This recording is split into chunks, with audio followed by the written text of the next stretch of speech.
guys and welcome back to the next video of psychology on your mind. So हम आज की video का topic हमारा वैसे बेसिकली इस चैप्टर का लास्ट टॉपिक है. ठीक है, हमारा जो टॉपिक है वो है साइकोथेरेपीज़. ठीक है, साइकोथेरेपीज़. सो बेसिकली साइकोथेरेपीज़ के देखो दो पार्ट हैं. एक तो है साइकोडायनेमिक थेरेपीज़ और एक हमारा है बिहेवियर थेरेपी, और उसके बाद है modelling client centred therapy, psycho social rehabilitation and eating disorders. ये तो ऐसे ही है, बट मेनली हमारे साइकोडायनेमिक थेरेपी और बिहेवियर थेरेपी है. ठीक है, सो बेसिकली अगर हम बिहेवियर थेरेपी की बात करें तो वो हम नेक्स्ट वीडियो में करेंगे. इस वीडियो में हम सिर्फ साइकोथेरेपी की डेफिनेशन और साइकोडायनेमिक थेरेपी पढ़ेंगे. ठीक है, सो हम डिस्कस कर लेते हैं साइकोथेरेपी. बेसिकली साइकोथेरेपीज होती क्या हैं. साइकोथेरेपीज जो होती हैं बेसिकली मैं इसको बैरन बुक से ही करा रही हूँ. ठीक है, बैरन जो है, लेकिन मैं पेज नंबर बताती रहूँगी. वैसे मैं नोट्स से करा रही हूँ because I love making notes and it becomes quite clear. ठीक है, अगर आप नोट्स से करो तो. ठीक है, so I always make notes. ठीक है, दैट इज़ ऑलवेज क्योंकि because it comes in your language. ठीक है, so that is why I make always notes. ठीक है, और other than that I have pages also. मतलब other than that sorry I make various pens से. जैसे मान लो कि अगर मेरा फर्स्ट पार्ट है, it becomes easy to learn. वैसे भी it is such a long chapter, so it becomes quite confusing. So मैंने बहुत सारे पेन्स ले रखे हैं. मैं पिंक से बना देती हूँ. जैसे सबसे पहला पार्ट मेरा जो था ये अब नॉर्मलिटीज़ वाला, वो मैंने पिंक से किया. उसके बाद मैंने ग्रीन से किया और मैं ब्राउन से कर रही हूँ. ये वाला पार्ट मेरा ब्राउन से है. ठीक है, सो ये मैं इसलिए बता रही हूँ ताकि अब आप लोग पढ़ रहे हो. ठीक है, सिर्फ साइकोलॉजी के लिए नहीं, और भी सब्जेक्ट्स में आप ये अप्लाई कर सकते हो. ठीक है, उससे क्या होता है, लर्निंग बिकम्स सिंपल. ठीक है, and pens, various pens using different pens can even increase your knowledge of. अब मतलब जैसे साइकोथेरेपी, अब मेरे दिमाग में क्या आ जाता है, ब्राउन पेन से लिखा हुआ है. ठीक है, जहाँ पे ब्राउन पेन अगर कहीं और यूज़ किया हुआ है तो ये साइकोथेरेपी का पार्ट है. ठीक है, सो ये लास्ट पार्ट है आपके चैप्टर का. ठीक है, सो हम डिस्कस कर लेते हैं साइकोथेरेपीज होती क्या है बेसिकली. ठीक है, page number in Barron book is 509. ठीक है, procedures in which persons with mental disorders interact with a trained psychotherapist who helps them change certain behaviors, thoughts or emotions so that they feel and function better. So psychotherapies क्या होती हैं. Psychotherapies वो वाली therapies होती हैं जिसमें कि एक मेंटली क्या बोलते हैं, एक person with a mental disorder. ठीक है, कोई पर्सन जिसको कोई मेंटल डिसऑर्डर है उसको इंटरेक्ट किया जाता है. ठीक है, उसको किसी ट्रेंड साइकोलॉजिस्ट के साथ टाइम दिया जाता है. उसको कहा जाता है कि आप इसके साथ बात करो. ठीक है, उसको एक्सप्लेन करो, चीज़ें समझाओ, कि बात कराओ उनकी. ठीक है, basically who helps them change certain behaviours, और उनके जो बिहेवियर्स जो अनएक्सेप्टेबल वाले होते हैं, तभी मेंटल डिसऑर्डर्स आ रहे हैं. ठीक है, सो कुछ बिहेवियर्स चेंज करने में हेल्प करते हैं. ठीक है, so certain behaviours are change. Thoughts और इमोशंस आर ऑल्सो चेंज्ड. ठीक है, उनके थॉट्स को भी चेंज करते हैं. ठीक है, so that they feel and function better. Fine, so they can feel and function better. Like supposing I can give you an example of me and my sister. My sister, few days back, she had a fast, so I went to the market to buy apples for her. She told me to bring some apples for her, so I just went to get some apples. Like, and few days back I was not well due to a sting of a honeybee. Okay, so I was feeling very low. Okay, and I was not able to eat these spicy foods, and I was wishing so that someone could get me apple or something like that, but she denied to get me. So it hurted me. Like, when you want apple, I went for you, but you can't go for me. So this is there, but she was not able to go due to some reasons, and ultimately I had kept this thought in my mind. And few days back, when we were having some conversation, so I told her directly, like, you cannot go for me. Why should I go for you? So day before yesterday, I guess. So I told her that, like, I will not go for you when you can't go for me. When it was my turn, you can't. So now my other sister told me that she was wondering how can we get apples for her. She was wondering for me. At least she was taking the pain. It doesn't matter whether she brought apples or not. Okay, I could eat something else also. I could eat something bananas or something like other things, ठीक है. But the thing was that she should have it in mind, like she wanted to get from me. So I was changed, ठीक है. My thoughts were changed. I thought, oh, what did I spoke out? I should not have spoken like that. So psychotherapy में भी ऐसे ही होता है. Psychologist explains you, like इसमें तो क्या होगा कि automatically some other person has told me, ठीक है. बट साइकोथेरेपी में basically some other person is being involve, ठीक है. Psychologist is being involve basically, and that psychologist then helps you to feel and function better and changes your thoughts and mindset regarding any of or some behaviors are ultimately influenced because of it. Okay, so this is there. Now the next one is, अब हमारा जो पहला part है हम सिर्फ यही करने वाले हैं, जैसे कि मैं पहले भी बता चुकी हूँ. साइकोडायनेमिक थेरेपीज, अगर आपको याद हो तो हम पर्सनालिटी चैप्टर में साइकोडायनेमिक अप्रोच कर चुके हैं. अगर वो नहीं देखा, पर्सनालिटी चैप्टर नहीं कवर किया, साइकोडायनेमिक थ्योरी नहीं आती है, तो उसको देख लेना पहले ये, क्योंकि उसी से रिलेटेड है. वैसे मैं बता देती हूँ, साइकोडायनेमिक थ्योरी आती है साइको एनालिसिस, ठीक है. सो बेसिकली साइको एनालिसिस क्या होता था कि जिसमें repressed material back into consciousness, we bring the repressed material back into consciousness, that is known as the psychodynamic theory, ठीक है. So that is known as the psychodynamic theory, ठीक है. सो हमने वो कवर अप कर चुके हैं पहले, ठीक है. सो वो कर लेना पहले. हम पढ़ लेते हैं साइकोडायनेमिक थेरेपीज क्या होती हैं, ठीक है. Therapy is based on the idea that mental disorders stem primarily from the kind of hidden inner conflicts first described bye Freud, ठीक है. साइको एनालिसिस क्या होता है? साइको एनालिसिस में you what happens is you bring your repressed material back into consciousness so that you could avoid mental disorders. और psycho dynamic therapies क्या बोलती हैं कि जो थेरेपीज बेस्ड होती हैं कि जो मेंटल डिसऑर्डर्स हैं वो अंदर लोगों के अंदर मन में जो हिडन फीलिंग्स हैं, हिडन कन्फ्लिक्ट्स हैं, जो कि सबसे पहले फ्रॉइड ने, सिगमंड फ्रॉइड ने डिस्क्राइब करी थी, वो स्टेम करते हैं. Mental disorders mainly stem from primarily stem from the kind of hidden conflicts, ठीक है. Then the next one is pre-association. Pre-association or verbal reporting by persons undergoing psychoanalysis of everything that passes through their minds, no matter how trivial they might appear to be, ठीक है. Pre-association का मतलब क्या होता है? जिसमें कि जो पर्सन होता है, जिसको मेंटल डिसऑर्डर होता है या नहीं भी होता है, स्ट्रेस होता है, सो वो क्या करता है उसमें कि he just tells whatever is there in his mind, ठीक है. और जो भी उसका होता है, ठीक है, वर्बल रिपोर्ट करता रहता है, वो सब कुछ बताता रहता है, ठीक है, जो भी उसके माइंड में आ रहा है, चाहे वो कितना ही ट्राइवियल यानी कि तुच्चा बुरा लगे, ठीक है.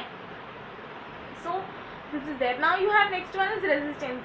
ये चैप्टर मैं बता रही हूँ, कर लेना, क्योंकि 5 मार्क्स का 8 मार्क्स का चैप्टर में से शॉर्ट में आ जाता है, जो कि कंपलसरी होता है. You can not skip it. और क्या है, ये कुछ भी नहीं है. साइको एनालिसिस पढ़ लिया, साइकोडायनामिक थेरेपी अपने आप आ जाएगी. फ्री एसोसिएशन भी कुछ नहीं है, वही उसी से रिलेटेड है कि you just have to say whatever, है ना. सो ये वाला पार्ट जो है ये शॉर्ट के लिए तो बहुत ही ज़्यादा इंपॉर्टेंट है, क्योंकि इट कंटेन्स 8 मार्क्स, ठीक है. तो इसलिए ये बहुत इंपॉर्टेंट है, इसको मत छोड़ना. कभी मॉडलिंग आ जाता है, कभी क्लाइंट सेंटर्ड थेरेपी आ जाता है, कुछ भी आ जाता है 1-2 मार्क्स के लिए, ठीक है, 1-1 मार्क्स के लिए, ठीक है. अगर आप लॉन्ग में इसको स्किप करने की सोच भी रहे हो, ठीक है, मत करो लॉन्ग, मत जाओ ज़्यादा डिटेल में, मत पढ़ो DSM-4 पूरा, लेकिन कम से कम DSM-4 की फुल फॉर्म तो पढ़ लो. डेफिनेशन तक तो पढ़ ही सकते हो, डेफिनेशन ऑफ फुल फॉर्म, सो उतना तो पढ़ ही लेना, ठीक है. देन यू हैव रेजिस्टेंस, ठीक है. रेजिस्टेंस मतलब in psychoanalysis a patient stubborn refusal to report certain thoughts or motives and experiences, overt rejection of the analyst's interpretations, ठीक है. इन्होंने क्या बोला, रेजिस्टेंस वो होती है कि साइको एनालिसिस में जब एक पेशेंट जो है वो रिफ्यूज़ कर देता है अपनी कुछ बातें बताने से थेरेपिस्ट को, या अपने कुछ थॉट्स या मोटिव्स छुपाता है थेरेपिस्ट से, सो उसको क्या होता है, और उसको ओवर्ट रिजेक्शन, मतलब जैसे कि आपको रेजिस्टेंस की मतलब कुछ बातें ऐसी होती हैं जो आप नहीं बता सकते किसी को, चाहे वो आपको ये भी बोल दे कि हम तुझे जज नहीं करेंगे इस बात पे, लेकिन फिर भी बहुत सी बातें ऐसी होती है जो हम नहीं बताना पसंद करते। So it is a stubborn refusal to report certain thoughts, जो वो रिफ्यूज़ कर देता है अपने थॉट्स जो है और मोटिव्स जो है या एक्सपीरियंसेस जो है वो नहीं बताता, तो वो हमारा क्या हो जाता है रेजिस्टेंट। और even overt rejection of analyst interpretation, ठीक है, कई बार वो रिजेक्ट भी कर देता है कि जैसा आप बोल रहे हो ऐसा नहीं है। Next is transference. Transference intense emotional feelings of love और हेट टुवर्ड्स द, अब मैं नेक्स्ट बता देती हूँ, ट्रांसफरेंस और काउंटर ट्रांसफरेंस, ये भी एक साल ट्रांसफरेंस एक साल काउंटर ट्रांसफरेंस ऐसे आता रहता है, ठीक है। So this is very important. तो बेसिकली ट्रांसफरेंस क्या होता है? Transference is the intense emotional feelings of love or hate towards the analyst on the part of patient. मान लो there is a patient, ठीक है, that might be, देखो अब analyst जो है मान लो कोई एल्डर है, ओल्ड एज है, सो उसको जो थेरेपिस्ट है, जो साइकोलॉजिस्ट है, मान लो मैं उसकी काउंसलिंग या उसकी थेरेपी कर रही हूँ, ठीक है, उसको ठीक कर रही हूँ, सो वो मेरे से बहुत ओल्ड है, ठीक है, सो उसको ऐसा लगने लग सकता है कि मैं उसकी बेटी हूँ, ठीक है, बेटी जैसी हूँ, कि मतलब आई एम हर हिज और हर डॉटर, वो मुझे अपनी बेटी की तरह मानने लग जाएंगे। So intense feeling of love, और हो सकता है कि वो ये सोचें कि कितनी पागल लड़की है, बिल्कुल इरिटेटिंग है, मुझे इससे बात करना बिल्कुल पसंद नहीं है, मेरे को क्यों इसके साथ बिठा दिया। हेट भी हो सकता है और लव भी हो सकता है, ठीक है। फीलिंग्स माइट बी एनी, ठीक है, गुड ऑल्सो और बैड ऑल्सो, लव और ऑल्सो और hate also. So they might think कि ये मेरी बेटी जैसी है, सो वो दैट इज़ ट्रांसफरेंस। मान लो कि मेरी एज थोड़ी और ज़्यादा होती, ठीक है, और मैं किसी बच्चे की काउंसलिंग कर रही हूँ, मेरी या किसी भी साइकोलॉजिस्ट या कोई भी, ठीक है, उसकी एज ज़्यादा होगी, मतलब एज कम हो, और साइकोलॉजिस्ट की ज़्यादा हो, सो हो सकता है कि वो उसको ऐसे परसीव करे कि ये तो मेरी मम्मी जैसी है, ये तो मेरी मैम है, या कोई भी ऐसी चीज़, ठीक है। और there might be the feelings of hate also, ठीक है, may be that person do not likes me as a counsellor और साइकोलॉजिस्ट, जो भी मैं उसकी थेरेपी वगैरह कर रही हूँ, वो उसको पसंद ना आए, लेकिन फिर भी देयर माइट बी फीलिंग्स, ठीक है। और बिकॉज देखो साइकोलॉजिस्ट जो है वो कोई रोबोट तो है नहीं, और ना जो वो है आपका पेशेंट है, ठीक है, वो भी कोई रोबोट तो है नहीं, we both are human beings, we might have feelings for each other, whether it is of love, whether it is for of hate. And मान लो कि अगर कोई मतलब जैसे कि मेरी ही एज का हो, ठीक है ना, ऑपोजिट जेंडर को, तो he might get attracted also towards the psychologist, so that is also transference, जो भी साइको एनालिसिस में हो रहा होगा, ठीक है। Next is counter transference. Counter transference it occurs when the therapist transfers emotions to a person. Basically transference आपकी book में दे रखा है, ठीक है।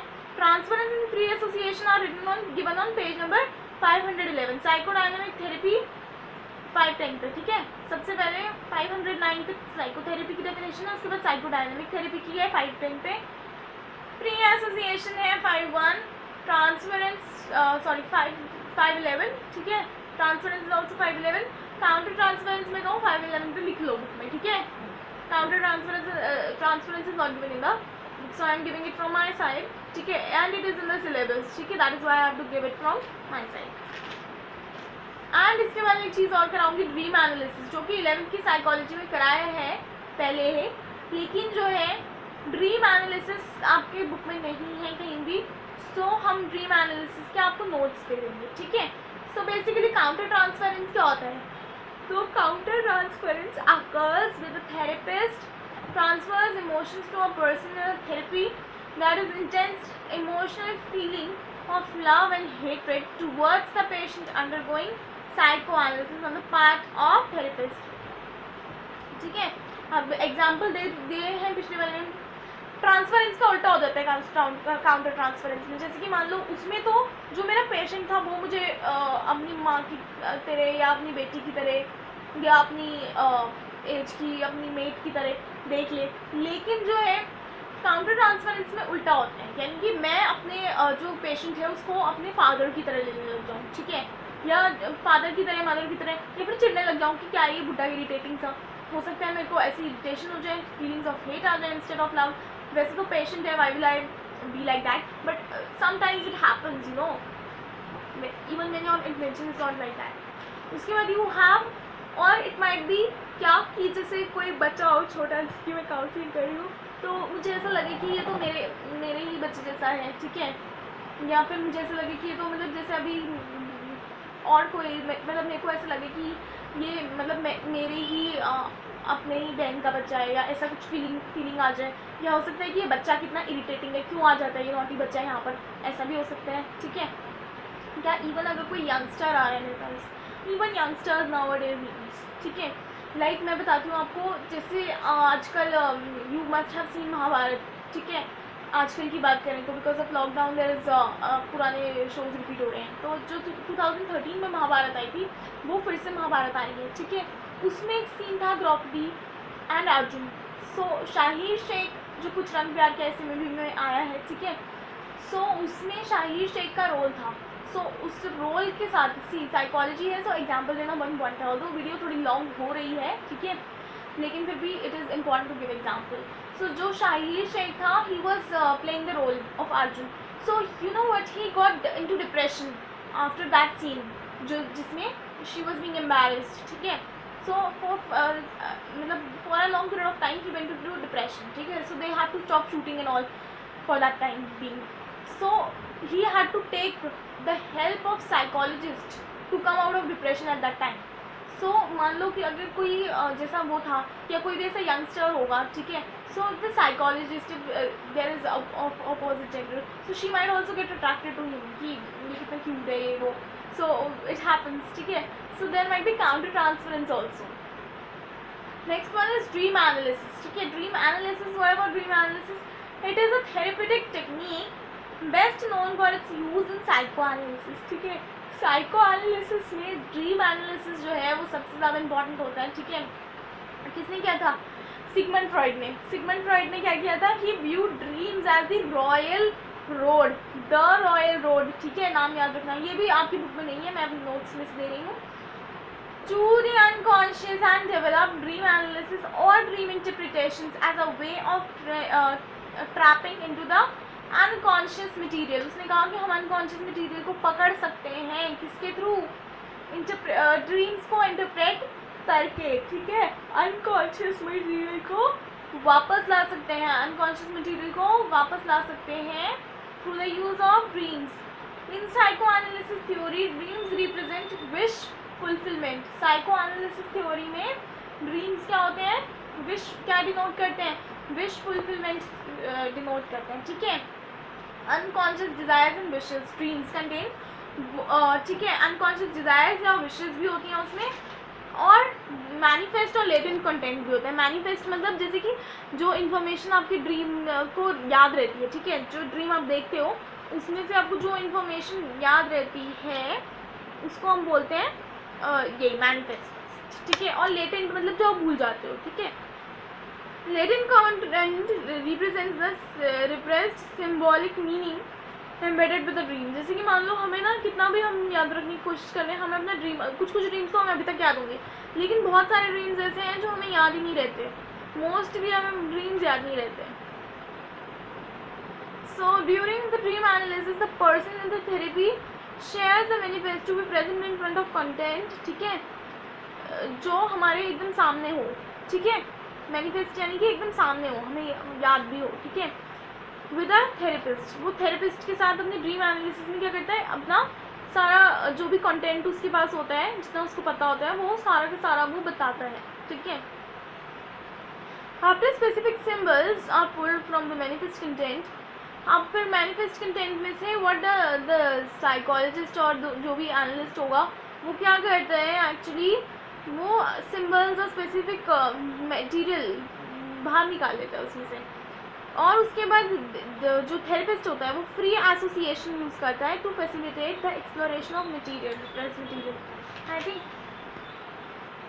फ्री एसोसिएशन यानी कि सब कुछ बता देता है उसके बारे में, कि जो भी ट्राइवियल थॉट्स होंगे, जो भी बातें होंगी, वो पूरी की पूरी उसको बताने लग जाता है, ठीक है, साइकोलॉजिस्ट और एनालिस्ट, ठीक है। सो ये हमारा हो गया ड्रीम एनालिसिस, ठीक है। अब हम नेक्स्ट वीडियो में fine we are going to do behaviour therapies में classical and operant conditioning. So thanks for watching and do subscribe to my channel from now onwards.